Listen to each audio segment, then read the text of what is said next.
This lesson goes with the Data 3 lesson on misleading graphs and statistics. You should have already downloaded the notes and worksheet pages, so follow along and write down everything that I write.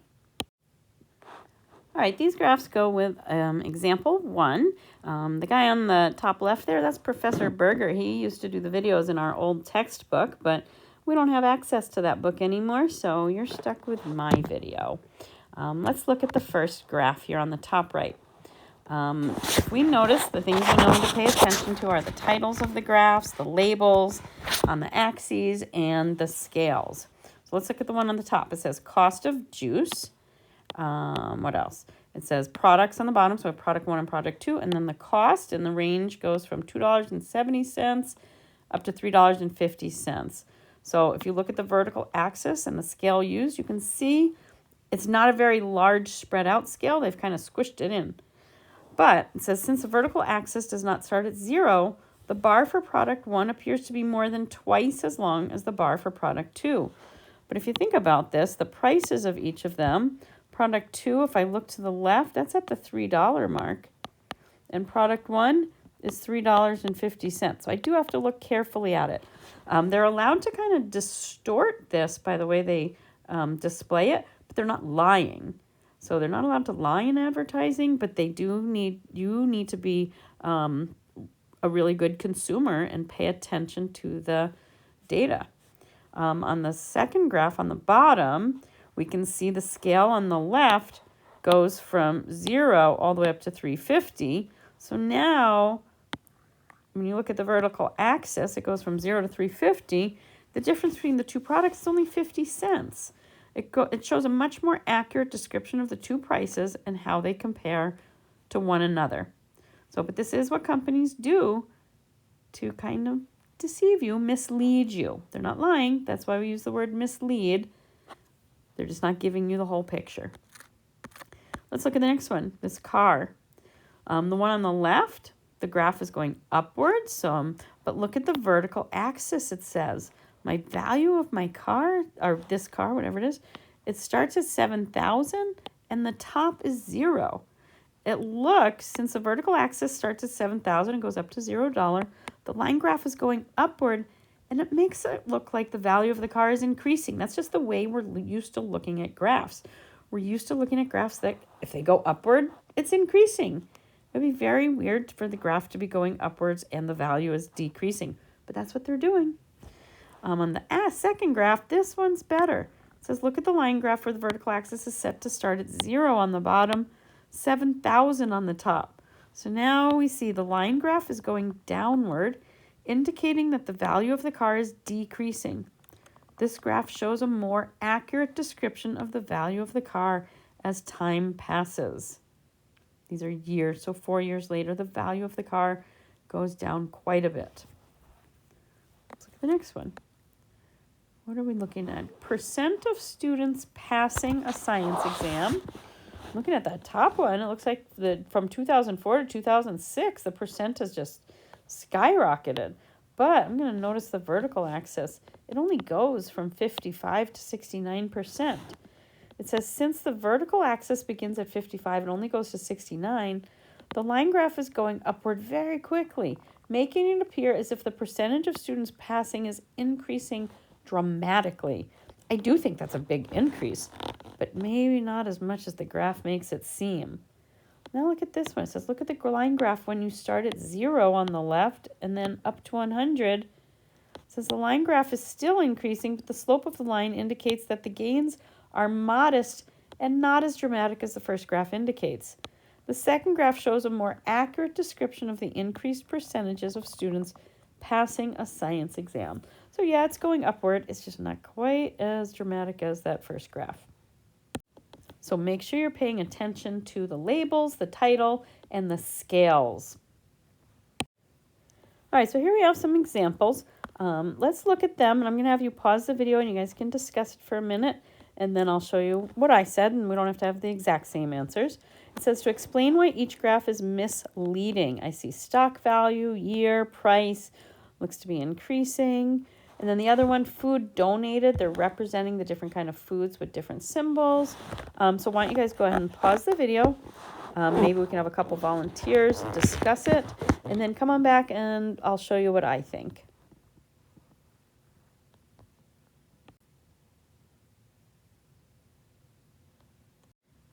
So on this first one, stock value, I saw that the y-axis scale is not counting consistently.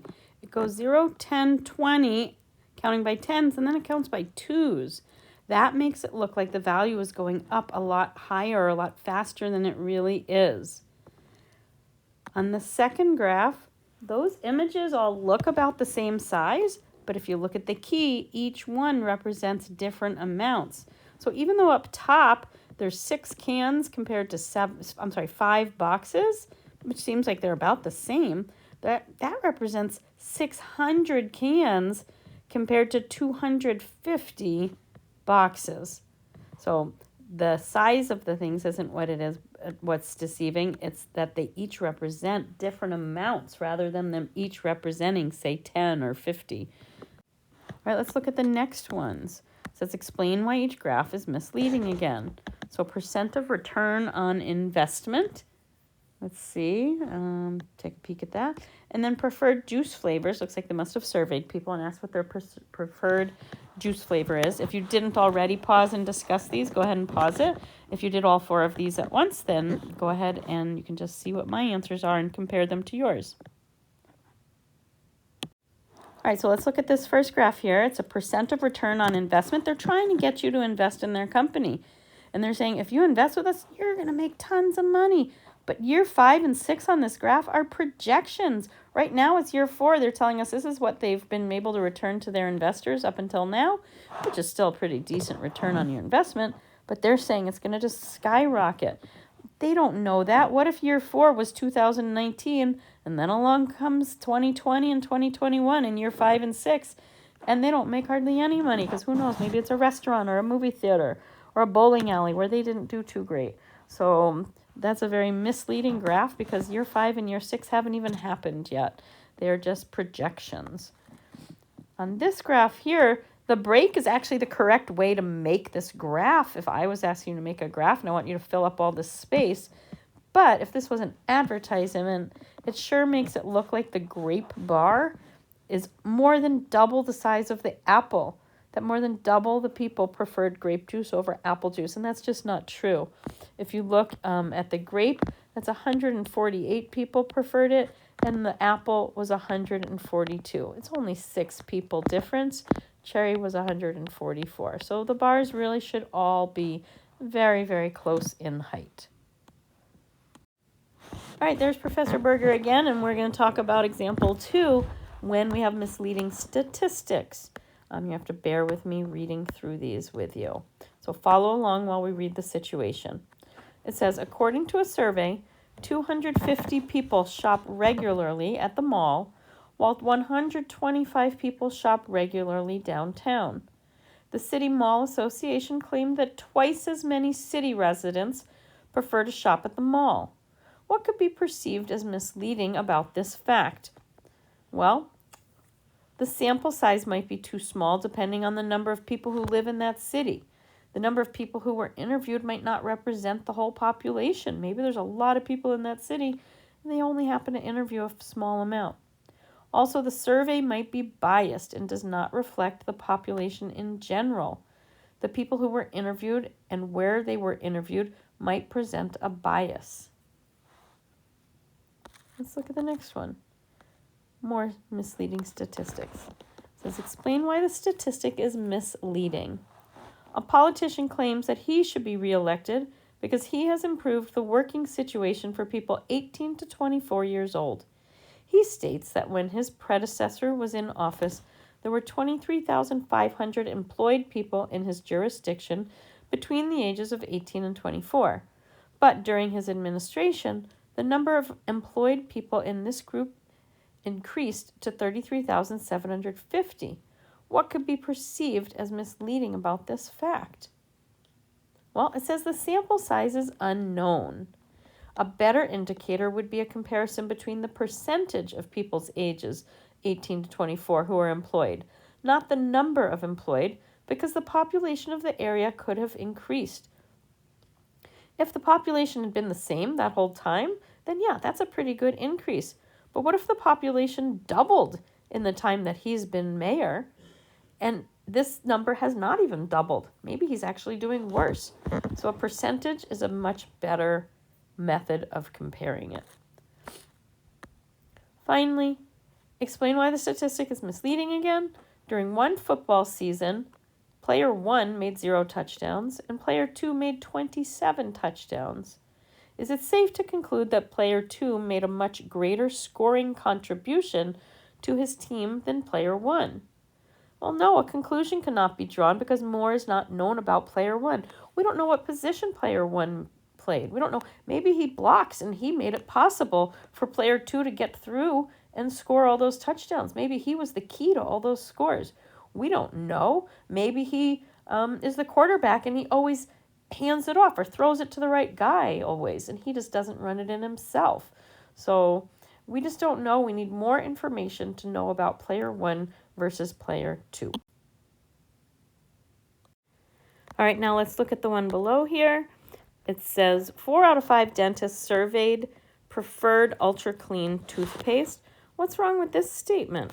That sounds like to me 80% of dentists really prefer the ultra clean toothpaste. Well, problem is, one, we don't know the sample size.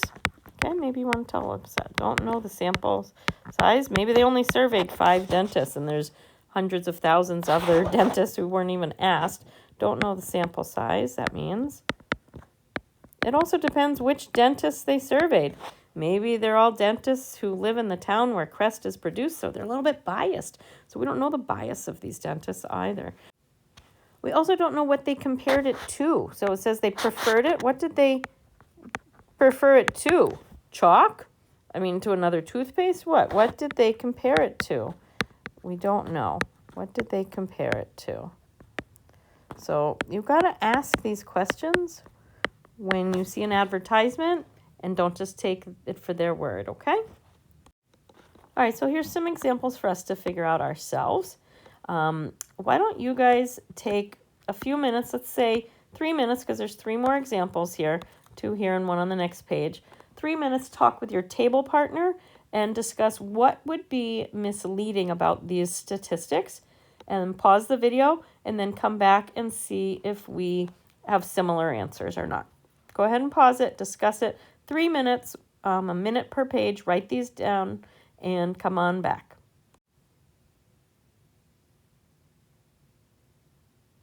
All right, so this is what I came up for the save a lot example. I said, how do we save the $100? They're not even telling us what we have to do to save the $100. I'm sure they're legit. There's something we can do to save $100, but what do I have to do that? How much money do I have to spend to save $100? If I spend $100, am I going to save $100 back and everything's going to end up being free? Or do I have to spend $10,000 and I'm only going to save $100? I don't know. And do I have to pay a membership fee in order to get these savings? Because if I get the membership fee and pay the fee, and then I don't end up shopping there very much, and I don't save that money, I'm going to end up spending more money than if I didn't get the membership. So there's some questions I have before I go to say, oh, yay, I can save $100. Up to $100. That's also the key, up to $100. I'm sure you guys had some other really good answers, and they're not wrong. So just whatever you said that supports it, we're good. On the next one, it says the total revenue for bathing suits sold in May at Worthman's Florida stores is $250,000, I assume. The total revenue for bathing suits sold in May at Worthman's North Dakota stores is $10,000. Well, how many stores do they have in Florida and North Dakota? I'm going to guess there's more bathing suit stores in Florida than in North Dakota, because there's beaches everywhere. North Dakota is not known for its beaches, right? So Florida, lots of tourists. They need to sell lots of bathing suits. There's probably a whole lot more stores. What if there's only one Worthman store in North Dakota and they sold $10,000 worth of bathing suits in May? That's amazing. We have no idea how many stores there are. I'd also be interested to know what the sales are like in the middle of summer in North Dakota, because May is not really a super warm swimming month in North Dakota, so maybe that's not a good month to compare. Maybe you should compare a warmer month in both climates. So just a thought. And hopefully you've discussed this one. The chewing gum company used the mean to say what the average flavor lasting was, but there's only one number that's even more than what their mean is. The other 4 are less than that. The 200 minutes right here, that's an outlier. We learned that when there's an outlier, the mean is not a good measure of center, not a good average, or it's not accurate at least. For our sake, for their sake, maybe they want to go ahead and mislead us. But they should have used the median. That would have been 25 minutes, and that would be a much better representation of how long the gum lasts, the flavor lasts in their gum. So only one customer said it was more than 55 minutes, so I don't see how they could ever put that in their advertising and feel responsible like that. Your answers on these can obviously be slightly different than mine, but hopefully you've hit on some of the same things that I mentioned.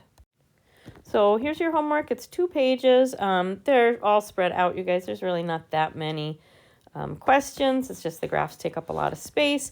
I do expect either like complete sentences or maybe a bulleted list of just phrases, but a decent explanation for each of these about what is making it misleading. So good luck with this, and let me know if you have any questions.